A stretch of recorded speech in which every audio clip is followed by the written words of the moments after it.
So, all the national finals are officially over. We've had the head of delegation meeting, and at this point we typically know almost all of the Eurovision songs, and there isn't really that many surprises coming along at this point. However, that wasn't exactly the case this year, because out of nowhere, or well, not 100% out of nowhere, because some people have figured it out over the weekend, I feel like.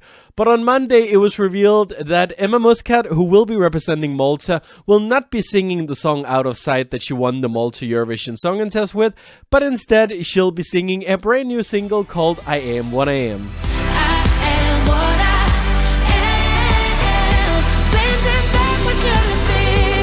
And as you might expect, the Eurovision fans aren't 100% happy with this. So let's talk about it. How can Malta just change their song like that? Is that even alright? Let's talk about it.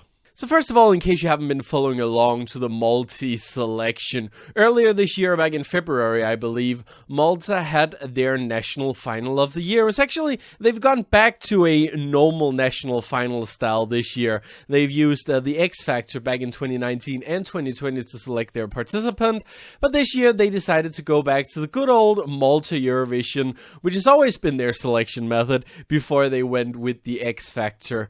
They had a semi-final and they had a grand final, and in the end, Maltese singer Emma Muscat ended up winning. Now, this girl is quite famous in Italy, I believe, and she was definitely the most well-known artist in the selection, so I think there wasn't really any doubt that she was gonna walk away with the victory. However, I feel like I didn't see a lot of love for her song Out of Sight. It wasn't a fan favorite. We had another song, and we'll get back to that a little later. That definitely seemed to be the favorite of the Eurovision crowd, right? But she's a big name. She had the top marks from the jury, she had the top marks from the televote, and she went on to represent Malta at Eurovision. Now that's cool and all, right? But then all of a sudden, rumors came up when she posted that she would be releasing a new song this Monday. The song has now indeed been released. It's called I Am What I Am, and if you look into who is behind this song, this is a Danish-Swedish team. I actually found out because I think it was the Danish fan site Eurosong DK that posted about it. But basically, they reached out to the people from The Arrangement, which was the people behind songs like Love Is Forever and Ben and Tan's Yes. And they confirmed to Eurosong DK that this song was actually written as part of this Danish songwriting camp that's being held every single year and has been held for a couple years now, I believe, on Mallorca. And basically, this songwriting camp has previously been writing songs for both Dansk Melodi Grand Prix and Melodifestivalen. So it does kind of sound like this song was a potential for something like Melodifestivalen, but wasn't picked in the end. We also have Melodifestivalen star Dada on the backing vocals. You can find that. I don't know where people find all this information, but someone figured out that that was her on the backing vocals. I believe it's also her fiancé who produced the song, so it does make sense, right? But it is what some may call a Melfest reject. Now, of course, we don't know that. We don't know if this was sent into Melodifestivalen. All we know is that it was written in the songwriting camp, and it wasn't deemed good enough, at least, to be sent into Melodifestivalen or to be picked up by Melodifestivalen. It's all rumors and speculations, right? But fact is that the Maltese delegation reached out to the Danish team and was like, do you have anything laying around that we could potentially use instead of the song we've picked? And so we've ended up with I Am What I Am. Now, Eurovision fans will know this, but this isn't the first time Malta has pulled this trick. Back in 2016, Iralasco won their national final with the song Chameleon, but no one was really that warmed up to Chameleon. No one really loved the song, right? So at the end of the day, they decided to go with a completely different song, which, funnily enough, was also a Sweden-written entry. And that was the song Walk on Water, which secured Malta a 12th place in the final that year. So this isn't necessarily new for Malta. But a lot of people are asking, is this alright? Is this fair to just go in and change the song like that? I've seen, first of all, and I just want to mention that, because I've seen people talking about that EBU should step in, and why is EBU allowing this? And I just want to mention that up until the point where the songs are submitted to the EBU, they don't care. It's none of their business. There is a deadline for submitting songs, and that deadline was this week. That was on Monday. And technically, when you've chosen a song through a national final, until that song is sent into the EBU, then technically the song isn't participating. So if Malta already knew and was already thinking about changing their song when Out of Side won, if they hadn't sent it into the EBU, then potentially, and I mean, in the internet age that we have today, obviously that's not the case. Obviously they know what song has been picked. They've even had it in some of the Eurovision recaps on the YouTube channel. So they know what song is picked. But officially, until the song is submitted to the EBU, it's not taking part in Eurovision. So there's nothing the EBU can do. And in my opinion, there's nothing that the EBU should do. It should be up to the broadcaster to decide what song goes on, or at least it should be up to the broadcast to decide if they want to go with a national final or with an internal selection. I've seen a few people point out that this is okay because it is in the rules of the Malta Eurovision, and indeed, back in 2015 and 2016, it was actually in the rules that it was that PBS, the broadcaster, and the artist could choose to either revamp their song or choose a completely different song. They used that for revamping Warrior back in 2015, and then they used it to pick Walk on Water back in 2016. Now, I decided to look into the rules this year. I couldn't actually get the official rules because the link didn't work anymore, but the rules were posted on this Swedish Eurovision fan site, and it seems like it's the full set of rules at least. And on this, it doesn't actually mention anywhere that the artist is allowed to change their song after it being chosen, so I don't really know if it's in the rules this year, and I do think it matters if it is in the rules, because obviously if you have rules and it's in there, then all of the artists have to say, yeah, that's fine, I want to participate in this, even though this can be the outcome. But when it isn't in the rules, it's a bit more of you know, but it's still relevant to bring up. And I think it's also relevant that people are angry. I can totally understand why people are angry, especially because people weren't that big of a fan of Out of Sight when it won. I've seen a lot of things in the Eurovision community saying that this wasn't the strongest song. There was definitely a fan favorite in Ident's Ritmo, but remember to take these things with a grain of salt, especially because, yes, this may be the fan favorite of the Eurovision crowd, but we don't know if that was the case within Malta. And someone correct me if I'm wrong. If someone watches this, they are from Malta, they know which song was the fan favorite among the Eurovision crowd on Malta, let me know. But from what I've seen, it seems like it was mainly the Eurovision fans really liking Ritmo. And Emma did win both the televote and the jury vote. It wasn't the case of her only winning one of those, right? But then again, you can argue that with her being the most famous name there, maybe people voted more for the name than the song itself. This will always be pure speculations, so let's not go too much into it.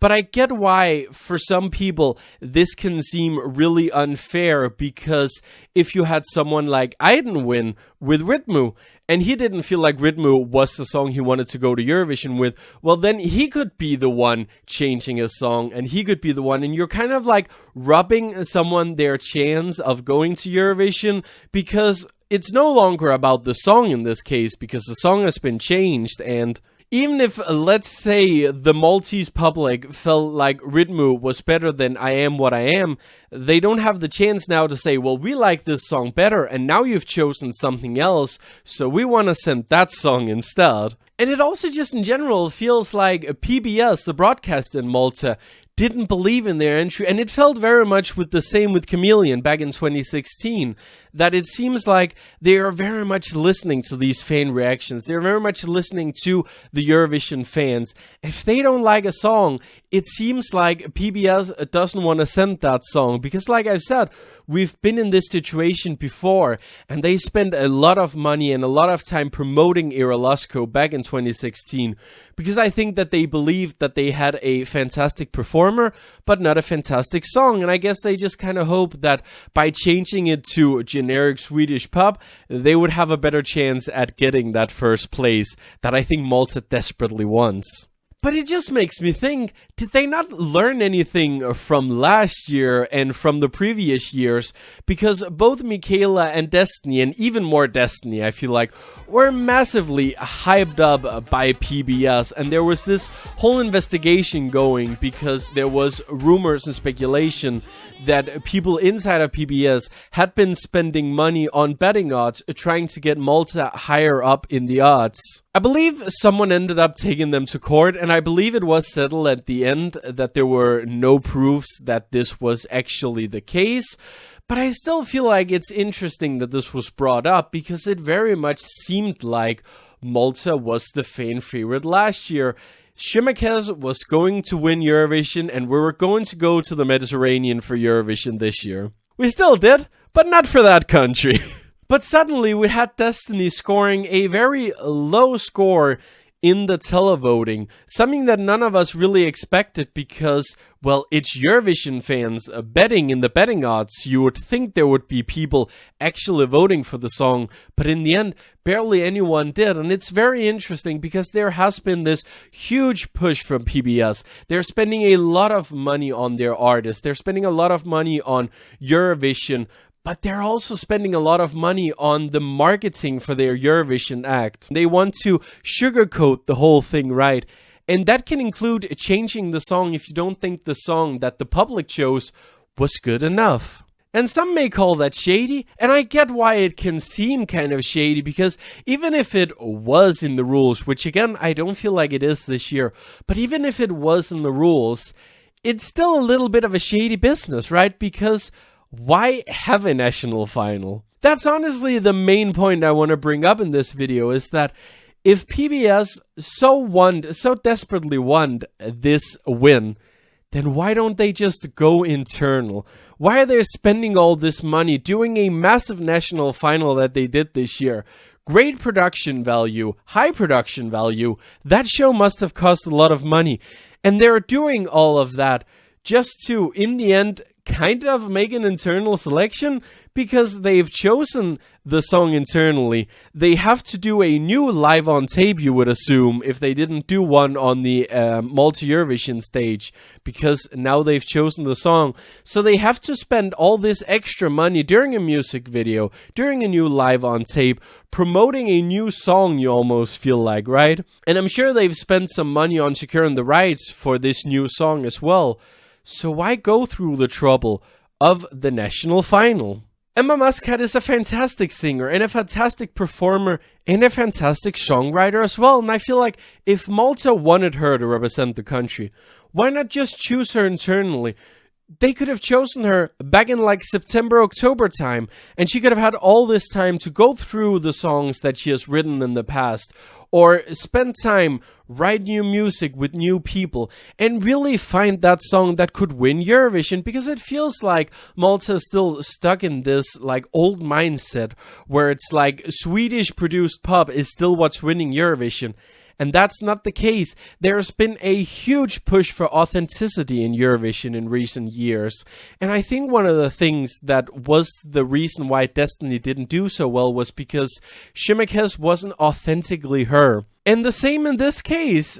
I Am What I Am isn't the typical Emma Muscat song, and I feel like she could have done so much better and potentially even have won Eurovision if she had actually chosen something that she had written herself, and she had had the chance to spend the time really working on her participation if PBS had chosen her internally. Like I said, she's a huge name in Italy. She's definitely going to get the cheers in the crowd because a lot of Italians will know her. And that kind of build-up and momentum would have been amazing if they have had a song that could potentially win Eurovision. But I don't think I Am What I Am can. But maybe there's something we're missing here. Maybe there is a reason why Malta doesn't go with an internal selection. And I do have a theory, and I don't know if this is right, but I do have a theory. And that has something to do with the hype and the build-up for the contest. I believe there's a lot of Eurovision fans on Malta, but I also believe that for the Maltese public to get behind their entry, PBS wants to do everything they can to get Eurovision into people's minds. And the best way to do that is with the national final. It gets people talking, it gets people excited, and hey, if there was a winning song in their national selection, that would have been great, right? Then they wouldn't have changed the song. But I think the national final serves as a way to get the public interested and to get public talking about Eurovision. Because if you want to win Eurovision, you often do have to have your home crowd behind you. Like I said, it's just a theory. And again, if any Maltese people are watching this video, let me know what you think, because I think it's an interesting topic, right? Because there's absolutely nothing wrong with going internal. There are countries who have been doing very well in the past couple of years because they have gone internal. And there are also countries who are doing fantastically well because of their established national finals. It's a fine line to walk across, and I feel like Malta has for many years just been known as this country where it's just the same people taking part over and over again.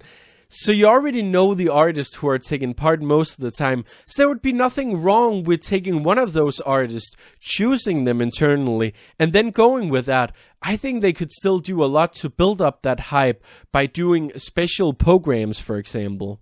But that's just what I think. What do you think? Let me know down in the comments, and let me also know what you think of the song. But let's not get into a whole discussion. I think it's much more interesting to talk about why Malta decided to do this rather than talking about if the song can win or not, because I don't think the song can win. Nonetheless, thank you so much for watching this video. I do hope you enjoyed it, and I do hope you find it interesting. Like I said, once again, I would love to hear your theories about why this may be the case in the comments down below. Please leave a like if you enjoyed this video, subscribe for more of my content here on my channel, and I'll hopefully see you guys very soon.